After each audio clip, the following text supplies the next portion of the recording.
Hello and welcome to the Nutrition Diva podcast. I'm your host, Monica Reinagel, and today we're talking about those foods we love to hate, or maybe hate to love.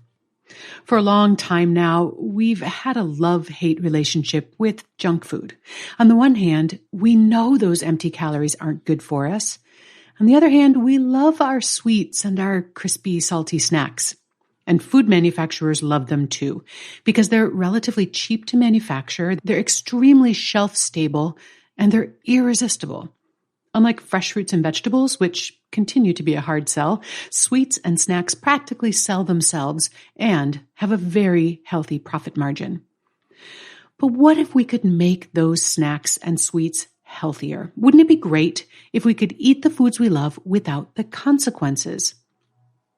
Two new ingredients seem to offer exactly that.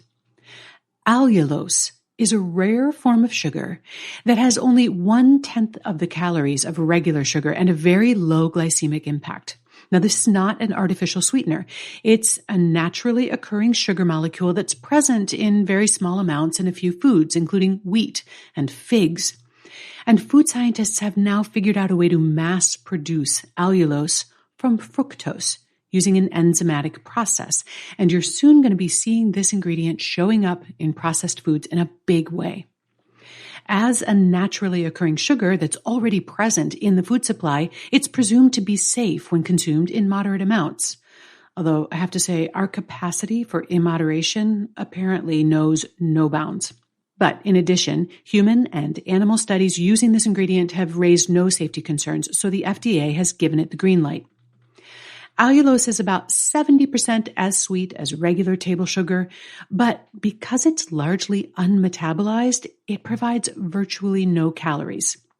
It does have a little bit of that cool on the tongue sensation that you might know from sugar alcohols like erythritol or xylitol, but none of the bitter taste associated with artificial sweeteners like sucralose or aspartame.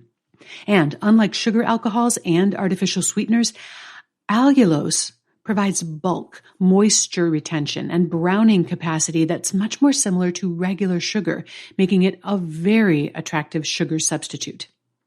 Another thing that makes allulose extremely attractive to food manufacturers is the FDA's recent ruling that it does not have to be included in sugars or added sugars on the nutrition facts label.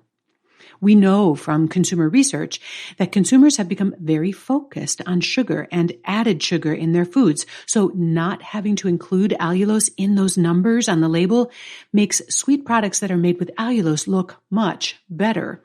And because allulose is a naturally occurring sweetener, manufacturers can also say that the product contains no artificial sweeteners.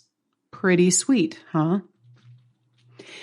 Epigee is another new ingredient that's been approved by the FDA and is soon going to be flooding the market. This is a modified form of canola oil that, again, has just 1/10 the calories of regular oil and none of the digestive side effects of previous fat substitutes. Industry watchers are hailing this new ingredient as a game-changing development. The trade name, Epigee, is derived from the chemical name for this new ingredient, which is esterified propoxylated glycerol, or EPG. Epigee sounds a lot better, doesn't it? And really, this is sort of brilliant. Scientists have figured out a way to split a fat molecule right at the place where the fatty acids attach to the glycerol backbone. And they then propoxylate the glycerol. That means they slightly modify the molecular structure and reconnect it to the fatty acids. And the result is a substance that looks, tastes, and acts just like oil. But because of that propoxyl link, it resists digestion in our intestinal tract and therefore contributes very few calories. Studies have found no safety concerns or side effects. It does not, for example, cause loose stools, as Olestra notoriously did. And it doesn't appear to affect the absorption of fat-soluble vitamins either.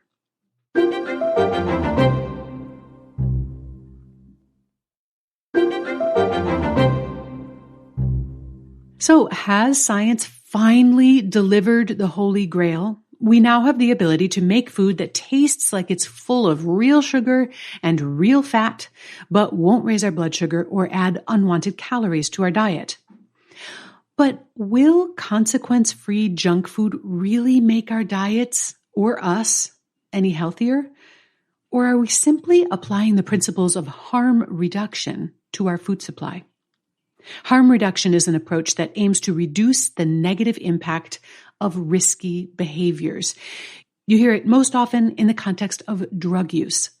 If someone is using heroin, for example, our ultimate goal, obviously, is to help them stop. But if we can't, or until we can, let's be sure that they have clean needles so that they don't end up with a hepatitis infection on top of their heroin addiction. Now, a lot of public health experts would like to get people to eat less junk food and eat more nutritious foods instead.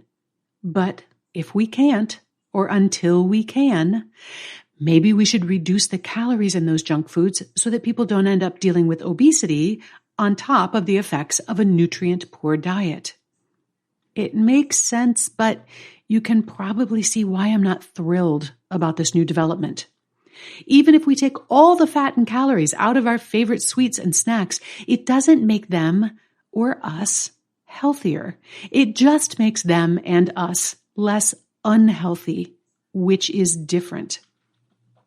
The problem with sweets and snacks and fried foods isn't just that they are contributing excess sugar and calories to our diets.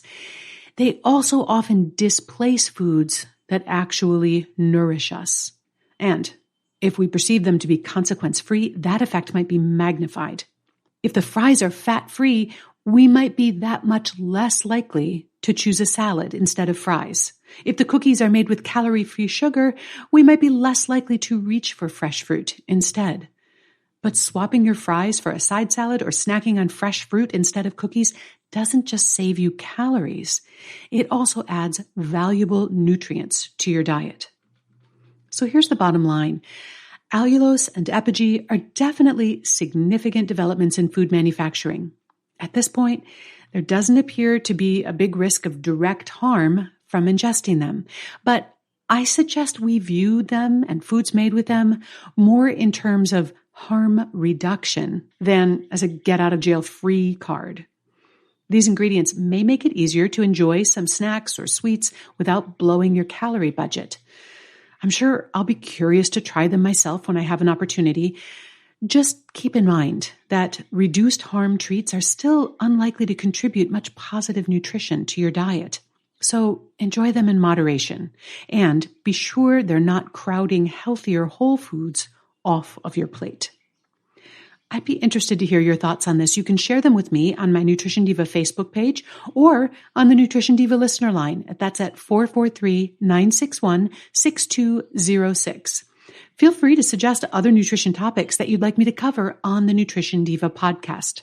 But, of course, knowing what you should be eating and getting yourself to eat that way are two different things. And if you're looking for more help in changing your behavior patterns around nutrition or any other thing, I'd also love it if you'd check out my other podcast with Brock Armstrong. It's called The Change Academy, and it's available wherever you listen, just like the Nutrition Diva podcast.